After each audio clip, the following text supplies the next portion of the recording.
Hello, I'm Amy from moonmindology.com, and today I am looking at Justin Trudeau.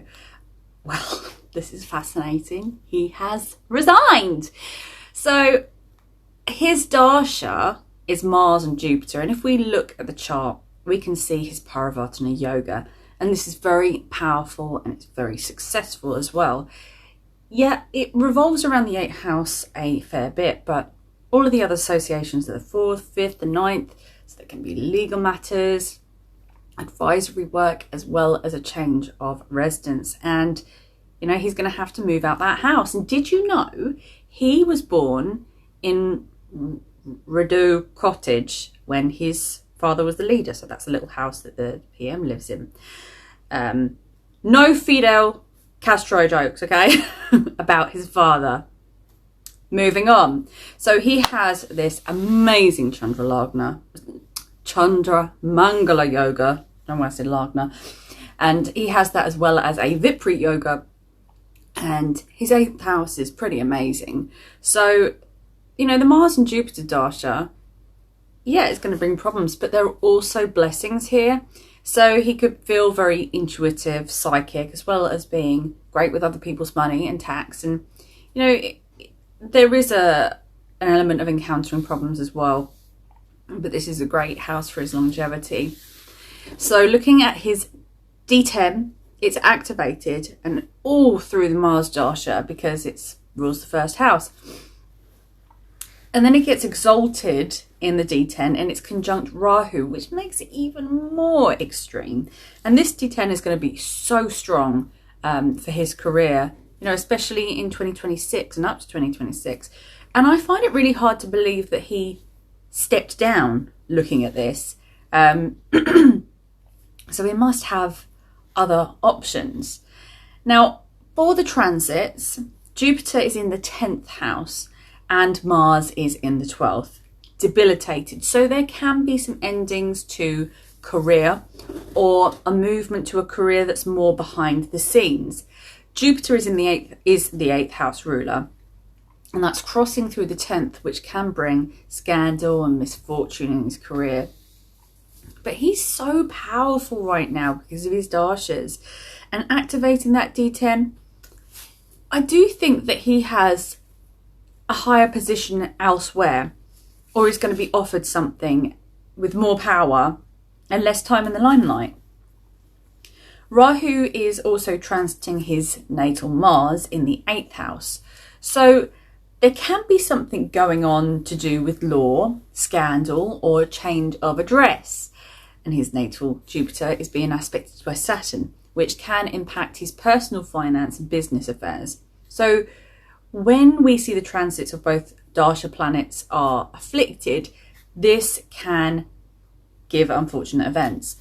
Mars is pretty uncomfortable in the sky right now, and it's sitting in Cancer where it's debilitated and unhappy, and it's sitting opposite Pluto.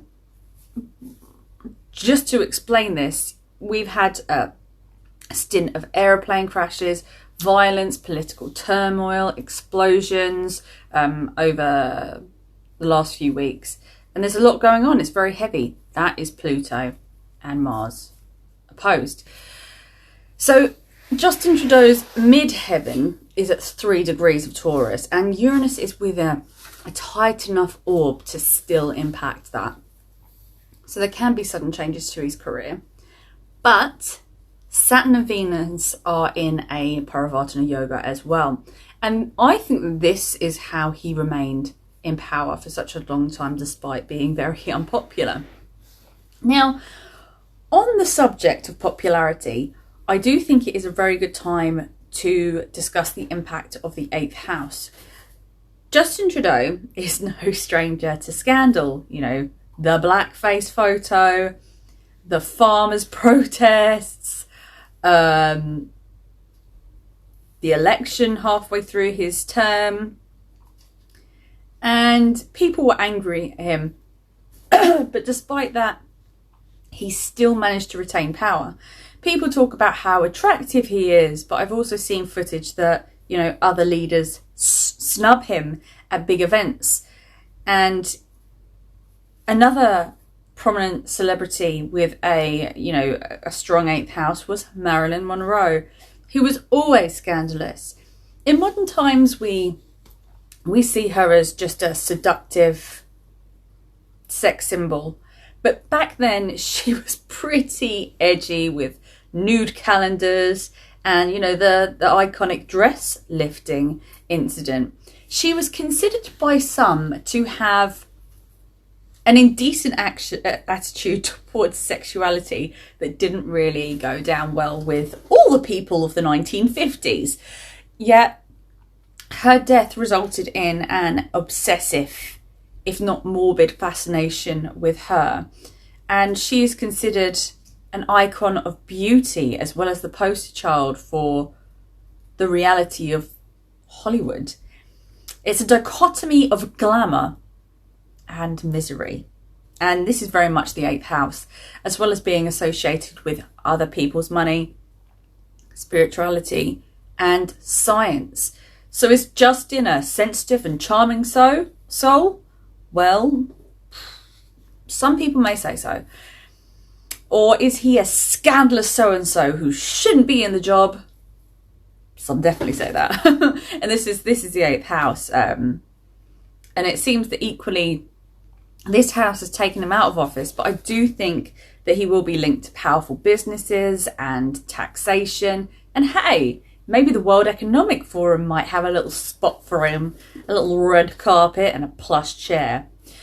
But another thing that I want to mention regarding this is he had a marriage breakdown in August 2023. And this also happened within his Mars Dasha, which is, as I've said, linked to the 8th house. And the 8th house is divorce. And even though he has a lot of power in that house, it still couldn't protect him from a marital breakdown. And this is a really rough time for him. But these are moments of transformation and rebirth, all symbols of the 8th house. And when you look at his 7th house of marriage, it's in a Papakatari and it's afflicted by Saturn, and this is not great for his unions. Venus is conjunct Rahu, and that can give overbearing partners. And I think the reason that his marriage lasted so long, I think it was 18 years, was due to that Paravartana yoga, which gave more power to Venus and the 7th ruler. So if they'd both been very, very weak, the marriage may not have happened, or they may have separated much earlier. But I hope you found this interesting. Thank you very much for watching, and I will see you next time. Bye.